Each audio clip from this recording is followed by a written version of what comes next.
Have you ever stopped mid-bite and really wondered, why that slice of pizza tastes so perfect? Or why a crisp apple delivers such a satisfying snap of sweetness? Most of us just eat. We chew, we swallow, we move on. But there's a secret world of science happening right inside your mouth every single time you take a bite. It's a fascinating, complex dance of chemistry and biology. Understanding this process isn't just for lab coats and pocket protectors. Knowing the why behind what you taste can fundamentally change how you cook, how you eat, and how you appreciate every single meal. Think of your food as a collection of tiny little messages. Each ingredient, a grain of salt, a slice of aged cheese, is packed with chemical compounds. When you put food into your mouth, your body becomes a highly advanced decoding machine. Your tongue, your nose, your brain.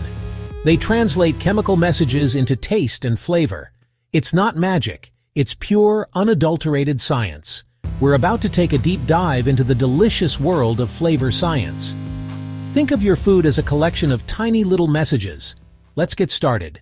Let's talk about the tongue. It's covered in thousands of tiny bumps called papillae, which house your taste buds. These taste buds are your primary detectors, and they are programmed to recognize 5 and only 5 basic tastes. First up is sweet, the taste of energy. Our brains are hardwired to love sweetness because, in nature, it signals that a food, like ripe fruit, is packed with calories we need to survive. It's our evolutionary green light to chow down. Next on the charts is salty. Salt is essential for our bodies to function properly, helping with everything from nerve function to fluid balance. Our ability to detect saltiness is a survival mechanism. Then there's sour, the taste that makes you pucker. Sourness typically signals the presence of acids, which can indicate that a fruit isn't ripe yet or that food has spoiled. But in the right amount, like a squeeze of lime on a taco, it adds a bright, exciting kick. Then we have bitter. This is your built-in danger detector. But in small, controlled doses, bitterness can add incredible depth. Think coffee or dark chocolate. Finally, we arrive at the fifth and perhaps most mysterious taste, umami. It's the rich, meaty, full-bodied flavor you get from seared steak, aged parmesan, mushrooms, soy sauce. Umami is the taste of glutamates, a type of amino acid that tells your brain you're consuming protein. These 5 tastes are the entire vocabulary your tongue uses. They're simple, but when combined they become endlessly creative. Next, why your nose is the secret superstar. Let's see how smell fills in the rest. The nose does the heavy lifting. Now, if the tongue only speaks in 5 tastes, where do all the other sensations come from? Where's the cherry in cherry pie? Or the vanilla in vanilla ice cream? The answer, my friends, isn't in your mouth at all. It's in your nose. What we call flavor is a fusion of taste from the tongue and aroma from the nose. The vast majority of what you perceive as flavor, some scientists say up to 80 or 90%, is actually smell.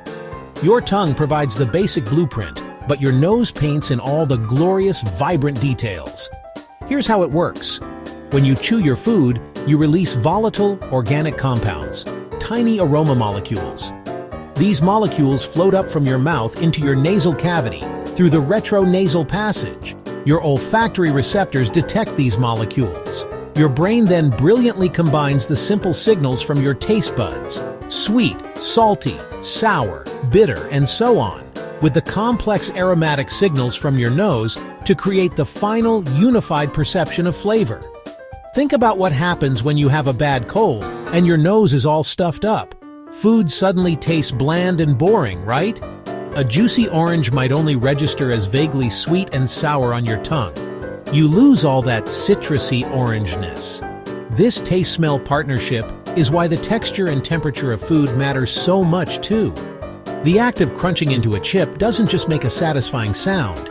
It helps release aroma compounds. Every element of the eating experience is designed to get those aroma compounds airborne and on their way to your nose. Flavor is a full-contact sport for your senses. Now, how to build a better bite. So, what can we do with all this delicious knowledge? This is where the real fun begins. Once you understand that flavor is just chemistry, you can start playing the role of a flavor architect. Scientists do this every day, deconstructing the exact compounds that give a raspberry its signature flavor, then using that information to recreate flavors, like raspberry candy. They know which molecules scream sweet and which ones whisper tart or floral. Let's look at a classic, chili and chocolate. Chili peppers and dark chocolate both trigger bitter receptors. Together they create a deeper, more interesting bitterness. Capsaicin gives heat. Chocolate fat coats the tongue, mellowing the burn and letting fruity cocoa notes shine. That aversion to broccoli? Often a bitter compound called glucosinolate. Some people are super tasters. Genetics can make bitterness overwhelming. Taste is personal. Biology shapes what we love and dislike. Try this. A pinch of salt can make a cookie taste sweeter. A dash of lemon brightens umami notes in a rich stew. Don't be afraid to try different techniques. Cooking changes the chemical equation. This isn't about taking the magic out of food, it's about giving you tools. Be an explorer in your own kitchen. Try salt in hot chocolate or citrus on stew. Science makes flavor an adventure, and your next great discovery is just a bite away. Try one small experiment today. Subscribe for more tasty science, and let us know what you discover. Unveil the flavor matrix, one bite at a time. Thanks for watching.